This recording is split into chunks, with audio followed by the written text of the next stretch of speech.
Hello and welcome to the Athletic FC podcast with me, Akinwolere. Today we're focusing on Real Madrid and their superstar players, the Galacticos. So how does Carlo Ancelotti keep everyone happy? Or does he? With me today we have the Athletics' Dermot Corrigan and Tomas Hill Lopez-Menchero.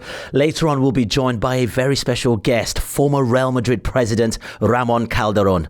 Right, Dermot, let's start with you. Champions League kicks off. Real Madrid defending their title with a 3-1 win over Stuttgart. But I caught the highlights of that. It didn't look like vintage Madrid, did it? Well, it wasn't vintage Madrid who win Champions League finals, but it was vintage Madrid who start the season kind of sluggishly, not completely switched on. Some players who haven't got up to speed yet for the start of the season. So the one player, man of the match, was Thibaut Courtois, the goalkeeper, who kept them in it in the first half with four pretty good saves. Stuttgart, dominated possession in the first 20 minutes. But it's not the first time we've seen it happen with Madrid. They rode their luck a little bit.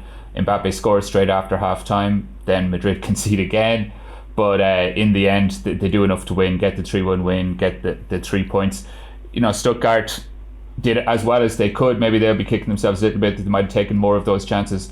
But it was a typical early season game at the Bernabeu where Madrid are yet to really get into full flight. Bellingham was just coming back from injury. Mbappe and Vinicius are not quite clicking together yet. But it was job done for Madrid. Yeah, that should be taken into consideration, across all leagues. People are just finding their feet finally, international football breaks, all that kind of stuff, Thomas. But Dermot mentioned his name, Kylian Mbappe. I'm sure everyone wants to see how on earth this is going to work. He got a goal and he's actually got 3 goals in his last 2 La Liga games. Didn't start the league well, but let's not forget he also got a goal in the Super Cup as well. Fair to say, it's a new role for him. He's starting to find his feet a little bit with Vinicius on one side, Rodrigo on the other. And obviously we've got now Bellingham, who's now starting behind him. Yeah, that's right. Ancelotti's kind of tended to use him as a central striker so far, with Vinicius playing off the left. They kind of interchange a bit. I think as Dermot says, there's clear signs that they're not clicking just yet. I think we knew that was going to be a bit of an issue, or at least a teething problem to start with, that they both like to play off the left, and in fact Madrid have kind of looked at their most dangerous when those two start to interchange a bit. The first goal against Atalanta, as you say, on his debut in the European Super Cup final, was very much kind of felt like a striker's goal, actually, the way he sort of pulled off the defender in the area.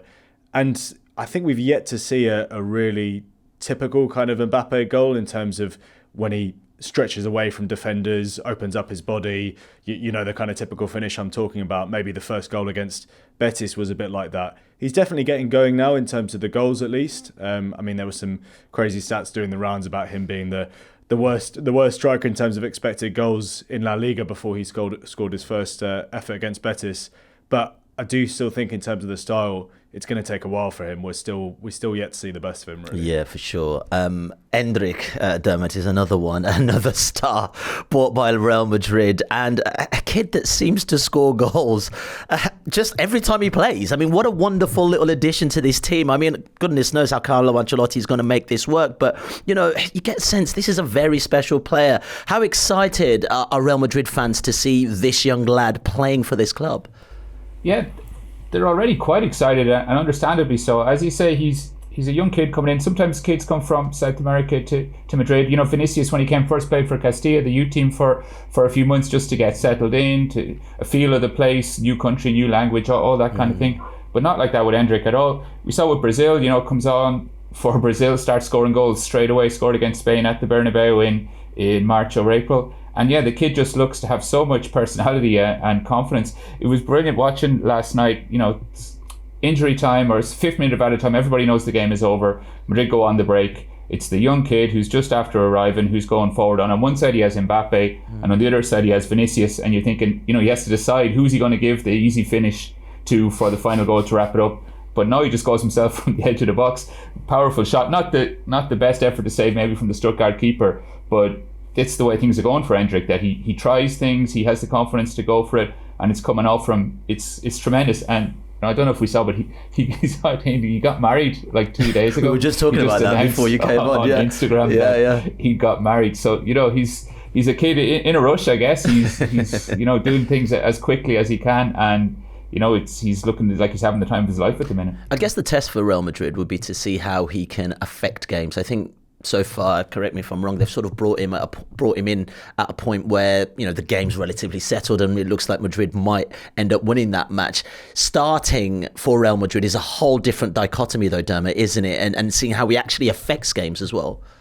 Yeah, it is going to be different, and it is easier when the team are 2-1 up, and Stuttgart have thrown everybody forward trying to get a last-minute equaliser. Like last year, Madrid had Joselu, who was the completely opposite type of a squad player to have. He was a guy with lots of experience, big physical number 9, who you come off the bench to add a different thing if they're playing against a team who are defending very deep, or maybe in the Copa del Rey or at home in La Liga for against a team who you think you're going to win. You can bring Joselu in and he'll do a job for you.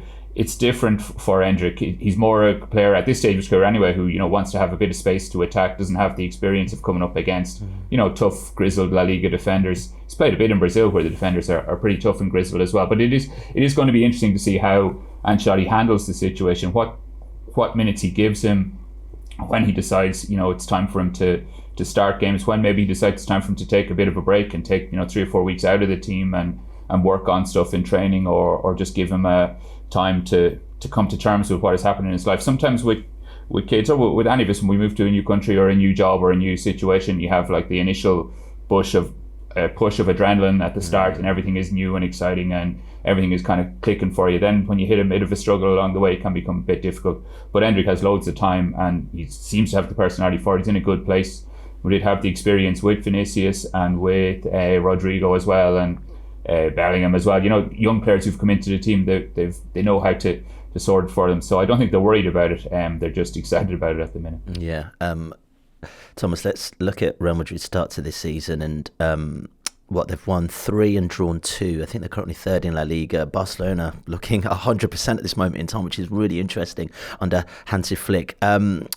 Ancelotti admitted last night that they're still looking for their best version, and we've spoken about players coming off international breaks and all that kind of stuff. But why is it not clicking yet? Is it as simple as saying, well, Toni Kroos is out the team, who was such a maestro for the team, and they've lost Nacho as well, who I guess was a bit player towards the end. But is it as easy as that, or is it just a hard job to put this team together? Yeah, I think there's a couple of things. It's obviously early days, as you say. Things could definitely change, but I do think the losses of Kroos and Nacho have been pretty big. Maybe the Nacho losses turned out being bigger than we expected because, as you say, he was more of a reserve player last season, but did play, in those moments when they had injury crises in defence. At the moment, there's a big reliance, as our colleague Guillermo Ray was writing this morning, on Rudiger and Militao, the starting centre-back partnership. Lots of injuries in defence. But Kroos is the biggest miss, really. I mean, Dermot would have seen, I'm sure, but lots of the Spanish papers seem to be talking about a kind of period of mourning for Kroos, which seems dramatic, but it is a bit like that because he was such a big part of the way they played. He also allowed them to play in different ways. I noticed Ancelotti last night talking about how managers kind of have to choose between playing kind of nice build-up football and vertical football, and how without vertical football, Madrid wouldn't have scored that first goal, the Mbappe opener. But the great thing about Kroos was he kind of allowed you to play both ways, really. He could set forward a brilliant long pass that someone could pluck out the air and score, or he could, start the build-up a bit more patiently. And at the moment, I don't think Madrid quite have that control in midfield. Bellingham and Tchouaméni are great players, but neither of them is Kroos. Tchouaméni's sort of trying to be that, or it seems like they're kind of trying to use him as that. He plays this great pass in the build-up to Mbappe's opener, but ultimately it's going to take a lot to replace him fully. And maybe the unspoken thing among Madrid fans is that arguably out of the pair of Modric and Kroos, you might have preferred for Modric to retire last year rather than Kroos, given that Kroos was still at the top of his game. Well, while we're on Modric, how important was it for Real Madrid to keep him on? We do know he's an aged player, but, for the experience in that midfield, he must be so important for them. Definitely, no, and the experience helps. I think it's just more that Kroos really did seem like he was at his absolute peak, and that decision to retire obviously came as such a surprise, whereas Modric, as much as it seems like he could go on forever, right, at some point, it feels like he will have to retire. But I think there's good signs there, particularly in that first goal. I think we saw a little glimpse of what Madrid at full pelt could look like. And clearly the strengths of these players, I think, probably do lie in vertical football rather than that patient build-up player. Let's talk about Mbappe and Vinny, Dermot. I guess it's a good problem to have where you've got two incredible wide players, probably two of the best wide players in the world. But obviously Mbappe is playing more in a central position. Do you see that ever changing?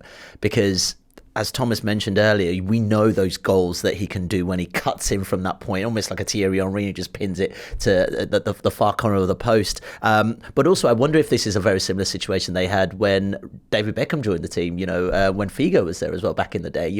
Got two wide players in the same position. How on earth did Madrid get over this situation? Or is there an idea that actually we're trying to reshape how Mbappe plays, a little bit like Cristiano Ronaldo, who used to play on the wing and then became a bit more central himself? Yeah, it's the challenge that Real Madrid coaches always have, is that they're maybe not that involved in recruitment themselves. The president signs the players, then the president likes to sign a load of very good or superstar attacking players, and then it's the coach's job to try and fit them all together. So, going back to Del Bosque at the start of the Galacticos reign, when he had, Figo and Zidane and Raúl and lots of other players to try and fit in together as well. It's either, you can't complain about it, you just have to get on with it. And Ancelotti is the same. He's quite clever about it, Ancelotti, in that he always tries to take all the sting out of the situation, or just to try and make kind of sensible decisions, explain it to the players, make it look in public at least as if he's, sharing the responsibility with the players, giving them the responsibility to decide how they're going to go about it. But he's made a pretty clear decision that Mbappe is going to be the central striker of them, as Tomas said earlier on.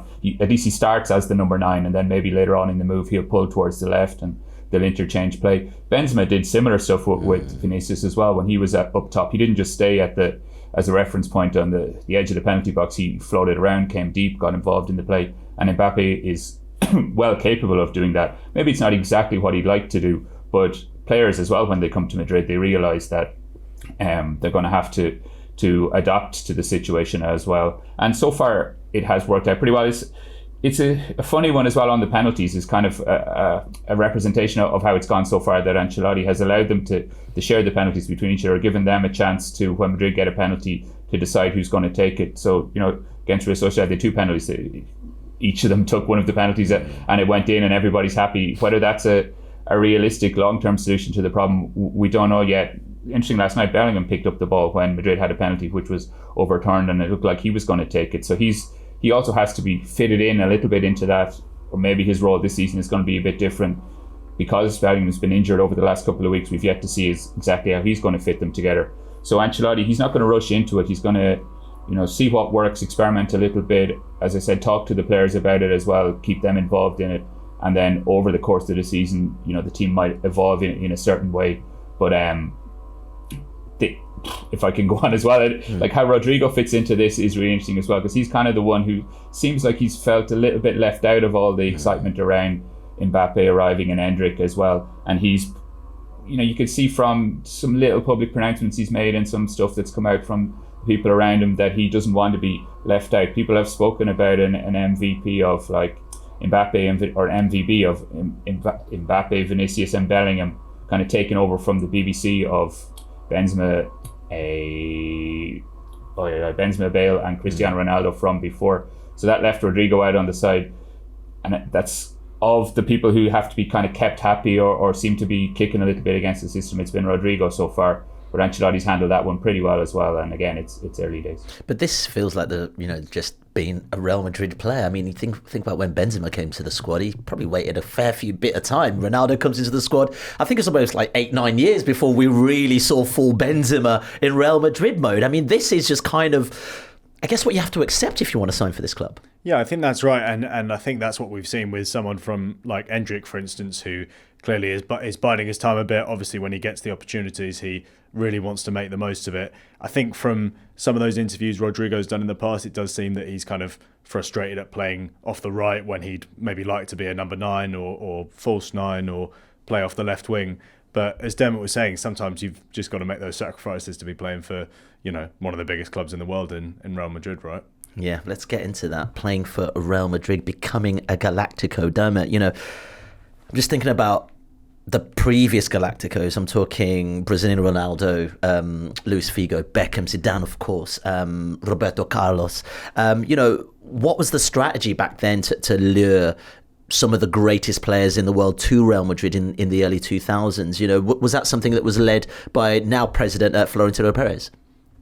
Yeah, for sure. Well, Perez won the presidency in the first place by promising the Madrid socios that he would sign Figo from Barcelona. At that stage, Figo was the best player in the world. He was Barcelona's star. He was somebody who had hurt Madrid in Clásicos before. And there was, at the time, not everybody believed that it would be possible. Some people said that the reigning president at Madrid at the time, Madrid had just won the Champions League, kind of scoffed at it and said, yeah, whatever, Florentino, there's no way that's going to happen. But people believed Florentino. The Madrid socios who voted in the election believed him. He won the election. He signed Figo a couple of days later. And from there, it was just he went and said, who's the next best player in the world? Okay, it's Zinedine Zidane. We'll get him. It's Ronaldo. We'll get him. It's David Beckham is the most high-profile player in the world. Let's get him in. And the whole club, it revolutionized how the whole club ran in that it was kind of a modern way of looking at football that we expect now, but back 20 years ago wasn't so big a thing, of how important it was. Sponsorship, global fan base, the excitement of going to the Bernabeu to see the superstars on a big stage. All that became arguably as important as the home game against Getafe on the weekend, that they needed 3 points to go for the La Liga title. But that kind of glamour and excitement, Hollywoodization of football, that's what Perez had in mind when he took over the club. And by signing Figo and Zidane and Ronaldo and Beckham, all these guys, that's what he achieved. I'm just wondering, Thomas, if this current crop of Galacticos, and I guess Mbappe is a big star, and Vinicius and Bellingham are big stars, but Tchouaméni, Camavinga, they're coming through. It's not they're not huge names. I wonder if the strategy's changed slightly differently in the types of players that Real Madrid are bringing in, but also, is this a stronger Galactico team than perhaps a team of before, where we've just picked the best names in the world and hopefully this could work? Yeah, I think that's the main reason maybe why I wouldn't necessarily call this current crop Galacticos, is that, okay, when Bellingham signed, he was clearly a big name. People who know about football knew about him. He wasn't quite at the level of a kind of Beckham, a Figo, where they're such a big name and they're already kind of at their peak established. That's true as well of Tchouaméni, Camavinga. Madrid in recent years, I think we've done a lot of reporting on this, faced with the kind of threat, I guess they'd see it, of clubs like Man City, PSG, with endless pockets of money, seem to think that the best way to counter that is to sign players just before their peak, basically, or young players who can reach that level with Madrid. So Vinicius, as we were saying, took a couple of years to come through. Rodrigo, true as well. It's obviously happening with Tchouaméni, Camavinga, even Bellingham does have a high ceiling. Whether they're better than that group of Galacticos, I'd say they're not exactly stars in the same sense, but they probably also work harder for each other. You see Bellingham doing a lot of defensive work. That's as much a part of his game as all the goals he scored last season. There's very few passengers in terms of the defensive transitions. I think the excitement is they have the ceiling, they have the potential to become better than those Galacticos. And to me, they seem like, obviously we're seeing a bit of a lack of balance at the moment, but I think overall they're a more balanced team than that. There's certainly, you wouldn't really have seen a Federico Valverde, for instance, who's doing absolutely everything in that Galacticos team. And in fact, everyone knows the story of Claude Makelele leaving the summer that Beckham arrives, the kind of engine of the team being ripped out. I think Ancelotti in Madrid have learnt their lessons maybe from that first period, and it looks like a more balanced squad to me. Yeah. Dermot, how on earth do they keep all these players happy? You look at former coaches like Mourinho, Del Bosque, obviously Carlo Ancelotti at this moment in time. These are big players. These are big egos. Is the answer to this question that actually playing for Real Madrid is so amazing? Players fundamentally know if you play for this club, you are going to get glory. So whichever way you can be part of this, you'll take it. Yeah, winning trophies and winning big games and appearing on the big stages and everything that comes with it in terms of personal awards, money, sponsorship, lifestyle, all that is how you keep the players happy. Different Madrid coaches have had different ways of trying to go about it. Del Bosque was very friendly with the players. He'd come through the system himself at Madrid. He's a quiet guy, an uncle who listened to the players. and that worked pretty well. They won Champions League, they won La Liga titles as well. But Florentino Perez fired Del Bosque after winning the Liga title because he wanted a more somebody who would hang on. Del Bosque didn't last that long at the club despite winning La Liga and Champions League. He was fired because Florentino Perez wanted a coach who would more do what he said rather than Del Bosque would, was more worried about winning the games. Different coaches over the years have tried different things. Mourinho, for example, was very much it's my way or the highway at Madrid, and he had to come in at a time when Barcelona was that all-conquering Barcelona team under Pep Guardiola with Messi and Xavi and Iniesta and all those guys. So Mourinho changed Madrid a little bit to be more of an aggressive, defensive type of a team. Didn't last that long with the dressing room, didn't work out that well with the dressing room. In the end, he fell out with most of his players, including Cristiano Ronaldo, and he had to go. Ancelotti is almost like the perfect Madrid manager in that he has the ability to get on with the players, but he also has the tactical nous, which sometimes we don't really notice or think about as much because of the attacking football they play and because of all the superstar individuals they have. But the more recent Champions Leagues have been based around pretty good systems as well. They've rode their luck at times in games, but they have been pretty well organised. Zidane, who won those 3 Champions Leagues in a row, also was a guy who knew what it was like to be a Madrid player from his own experience as a Galactico on the pitch, and was able to coax the best out of the players. Maybe tactically he wasn't as good as Ancelotti, but he could drive the players on. He was a good example of somebody who did work hard. He's a big name, but he's somebody who's come in early in the morning, took his career really seriously, and that rubbed off on the team, on people like Ronaldo, Modric, Kroos. These are guys who are super talented but are also super professionals as well. Maybe the first Galacticos, because as Tomas was saying, a lot of them were coming towards the end of their careers as well. They enjoyed the lifestyle. Ronaldo, Brazilian Ronaldo especially, maybe guys like Roberto Carlos, Figo as well towards the end. Whereas the new guys, the younger guys, they realise that in modern football you have to train really well as well. You have to follow the coach's instructions at times. Not all the time. They still have their own ideas about what might work on the pitch. But generally, Ancelotti manages to get them pretty well organised. Yeah.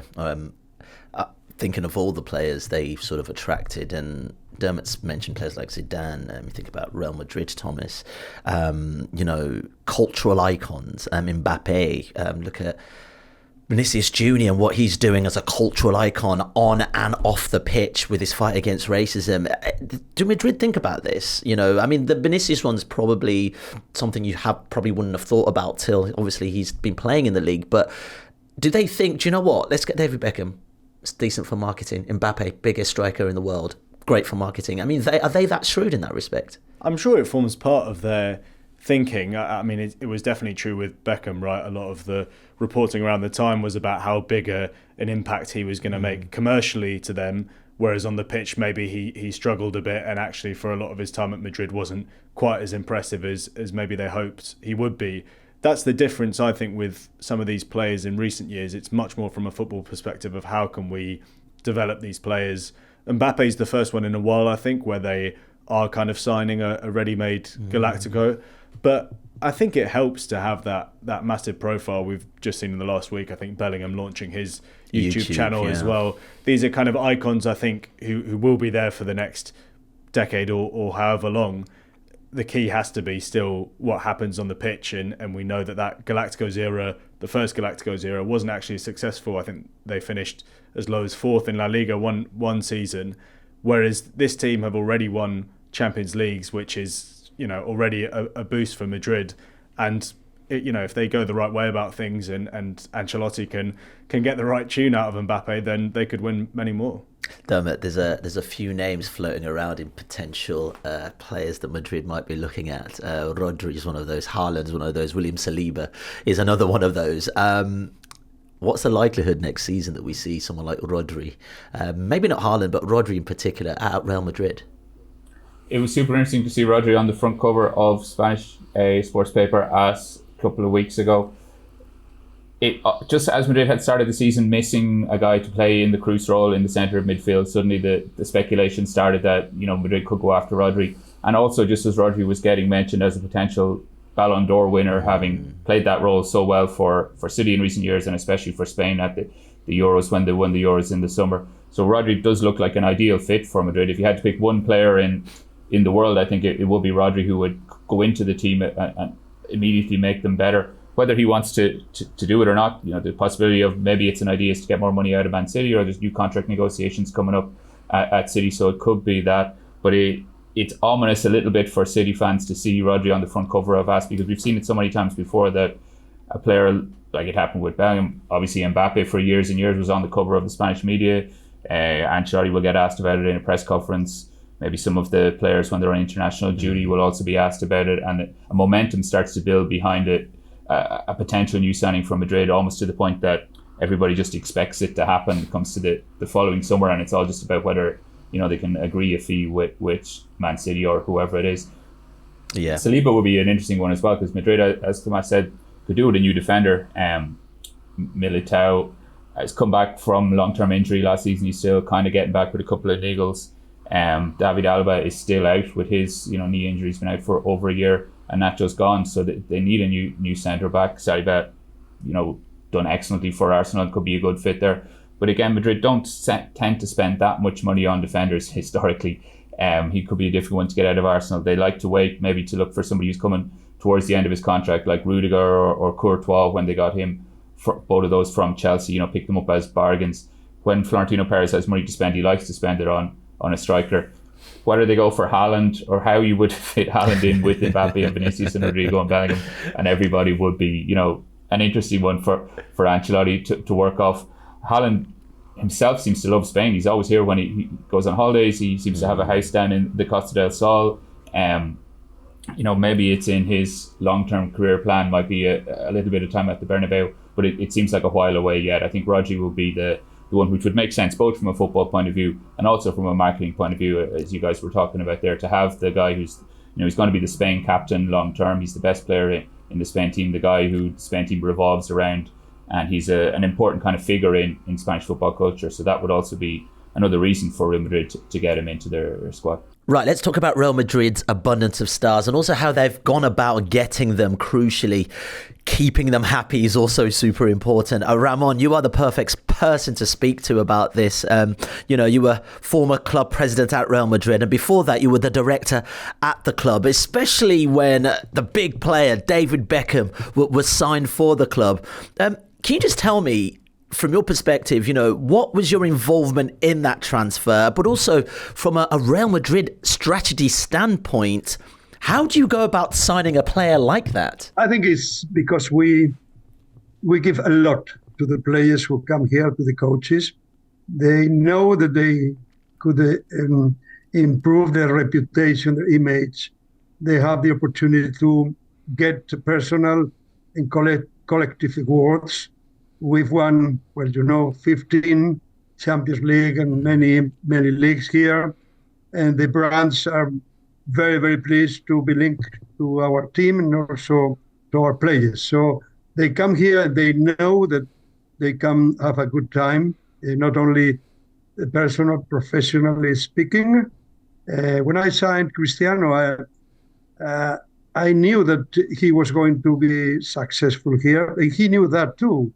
He had a fantastic time with Man United, but he knew that he could do even better, and he did here.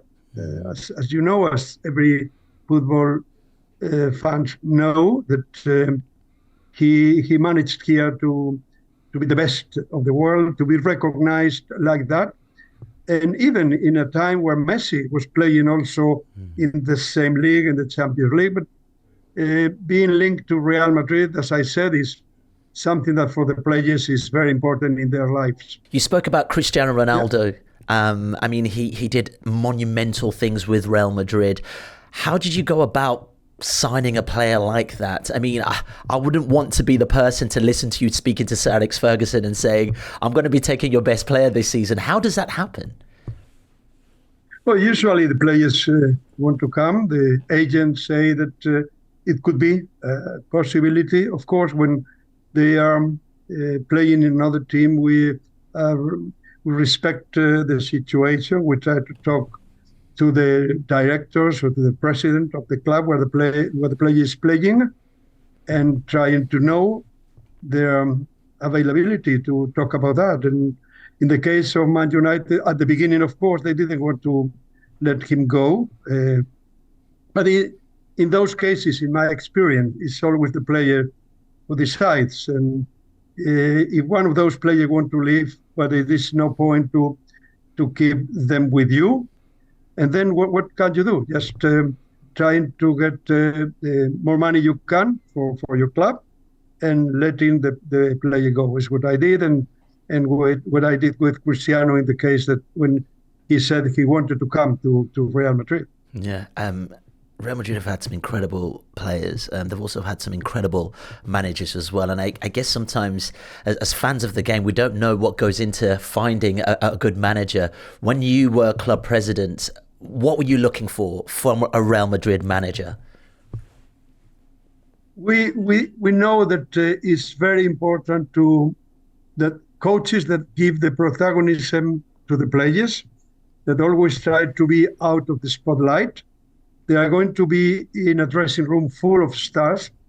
Most of our coaches have been before stars, so they know quite well how to deal with that problem, which can be a problem. And also, as you said at the beginning, having so many stars all together, all of them want to play. Of course, always a good player want to play, to be in the starting lineup, but that's not possible. So that's the job of the coach, to have all of them happy.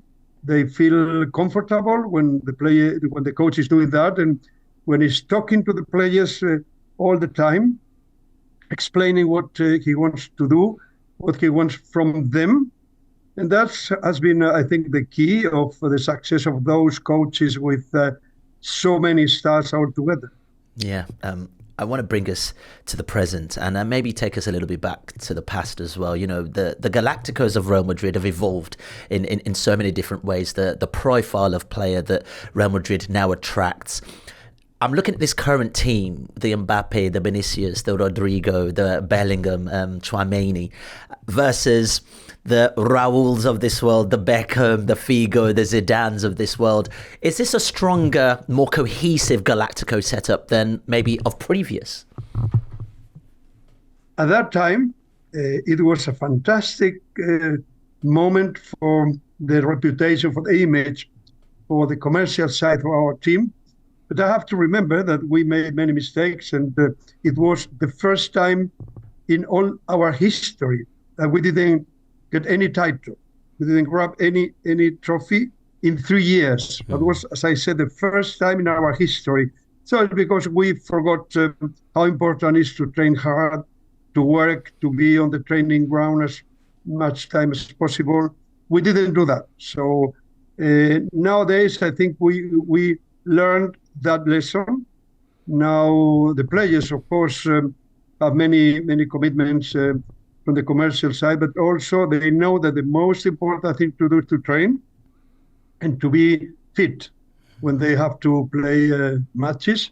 And always, as I told them, the teams who come to play against Real Madrid are going to give the 100% of themselves, trying to beat what is known as the best club of the world. That's I think the current team is very committed to do that. They know. Now I told them when I was the president and the director, and I'm sure that they told them now, the people just working for Real Madrid, that our fans are very demanding, and our club it is. That's what we build the legend. Fans don't mind about what happened the last season. In this case, we won, as you know, the two titles, La Liga, the League, the Champions League. But that is nothing.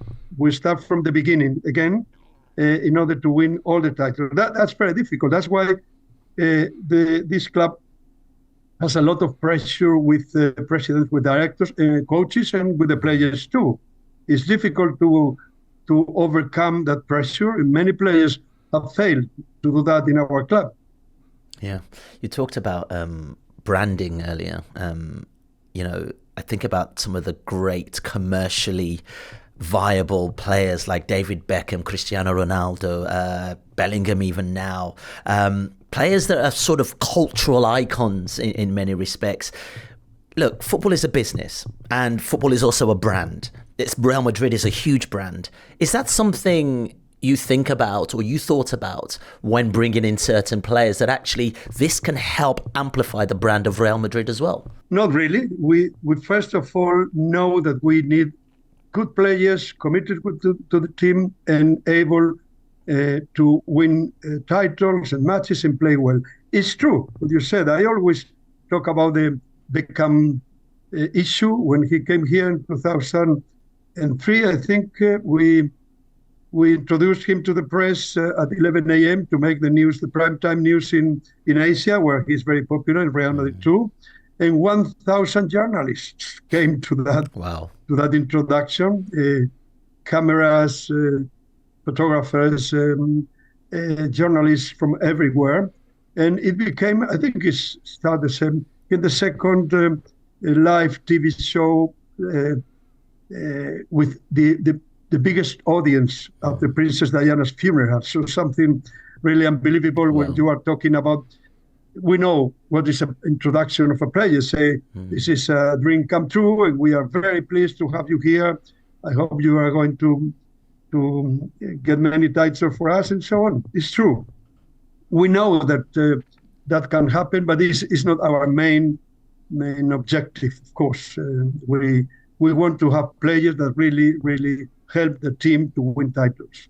Okay, I'm just interested in your thoughts on how Real Madrid in the last, I guess, few years have been managed as a club. The club has gone through various evolutions, that's for sure. How do you see how Real Madrid have been managed over the last few years? Well, I think if you mean from the point of view of the football, I think I said Ancelotti has done a very good job. Is still doing it. He is one of those managers that understand very well our way of playing. He likes to play the counter-attack, with the coaches, the players called wrinkling the team. Is leaving, not having the ball too much, but having players strategically so fast, like in our case, like now Mbappe, Vinicius, Bellingham, and Rodrigo, and to use those spaces they have to counter-attack, and is a tactic very, very effective. But also, as I said before, to deal with the players. That's to know how to deal with so many good players, stars, and dressing room full of them. The egos always, it's important to know how to deal with them. And he's very good with that.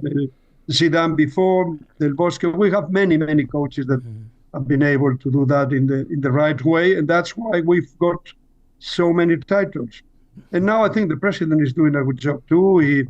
The new stadium is really fantastic, and also the training ground. And I think he's managed to bring the best players he can. Mbappe was very difficult, but finally is here. So I think everything is working very well, economically speaking. I think, well, I don't know now the figures, but I'm sure that everything is well. I'm just wondering, when you do talk to a potential player coming to Real Madrid, how important the conversation is around the Champions League. Is the Champions League more important for Real Madrid than La Liga? Well, we say it's our competition. We managed to help to set up that competition in the 50s and 55. We won 15. I think it's more than double than the second one. I think it's Milan with 7 titles. And it's true. For us, for our fans, it's the main competition. Of course, we don't rule out the La Liga. We know that it's also a very important competition, that to be just facing other teams from other cities, there's always a rivalry. But of course, Champions League is our competition. We know that we have to win it every year. That's not possible. I would say that I think this one is the 762 or 63 with 115. So I always told our fans, it's not easy. It's very difficult to win this title. But it's true that is our objective when the season starts. Oh, good. Yeah, that's fantastic. Thank you very much. I really appreciate your time, and thank you so much for joining us. Much needed ahead of a new Champions League campaign as well. Well, my pleasure, as always. Okay, a little bit of fun now.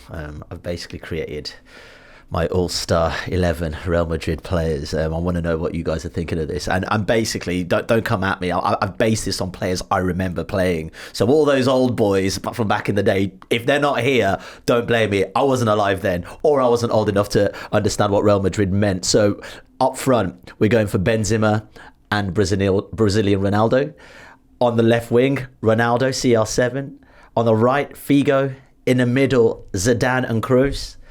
Carlos, left back, Pepe, Ramos, Carvajal, right back, and Casillas as goalie. And to manage this team, and also just because I'm watching what he's doing with this current Real Madrid team, I'll put Carlo Ancelotti. Any thoughts on that, gents? I think I'm a bit worried, Ayo, about what's going to happen in defensive transitions with this team. I mean, I'm a big fan of Zidane and Kroos, but I could see them getting overwhelmed. And again, really like Pepe and Ramos at the back, but are they going to be able to deal with all of that? I'm not so sure. I think I'd have Kroos and Modric in the middle, because I think you want that, long-time midfield partnership there, and I'm hoping that they can, sort of counteract a bit of the attacking, prowess of this team, and then I think hoping they can counteract a bit the attacking instincts of this team, and then I think I'd have Zidane as a number 10, flanked by Ronaldo and Figo on either side, and maybe Benzema, meaning that Ronaldo Nazario misses out, which I know is sacrilege. What on earth are you doing, Thomas? What are you doing to me, bro? Wow, you're getting rid of R9. I can only say that Benzema's going to do a lot in the build-up, and I'm hoping that, Cristiano Ronaldo will bring the goals that we lose with Ronaldo Nazario. But I appreciate it's controversial. What are you saying, Dermot? Yeah, I've made a couple of changes. I think you're like the Real Madrid president who goes out and signs the superstars, and I'm more like the poor coach who has to try to I didn't say it was going to work. I didn't say it was going to work. I'm just saying if I had a dream, this would be it. I would put Makelele into the holding midfield just to try and knit things together. I know it's not the most spectacular decision, but in order to win a couple of games and a couple of trophies, I'd put him in there. I'd also maybe go back a little bit further with some guys like Hierro and Roberto Carlos into the defence. Hierro was a tremendous defender for them with that steal as well. That not that Pepe doesn't have steal as we've seen, but Hierro's such a club legend. And I put in Raúl as well up front. Like Raúl's such a huge name in Real Madrid's history. Won 3 Champions Leagues with the back at the start of the even before the Galacticos era started. Then he fitted in with the Galacticos as well, and he's now at the club as the youth coach of the Castilla reserve team. Decent chance that he could be the next Real Madrid manager at some stage. Maybe he'll go somewhere else in the meantime, or maybe if something happens to Ancelotti, if they start to lose 3 or 4 games in a row and suddenly Ancelotti's position is under threat, maybe it would be Raúl. So I'd stick him into the team, but I still think it's your 11 might sell more jerseys, which as the Madrid president is also something that you have to keep in mind. So you got to respect that. I mean, there's ball knowledge and just making money, and that's what I'm about, right? Let's make some dough. Gents, thank you so much for your time. And that was a really great discussion on this current Real Madrid squad, and actually the Galacticos of the past as well. If you want to watch more episodes of the show, please subscribe to the channel. We'll be joined by the likes of David Ornstein, Matt Slater, Adam Crafton, Carl Anker, and plenty more through the season. If you'd like to listen to the episodes in full in audio form, search The Athletic FC wherever you get your podcasts from.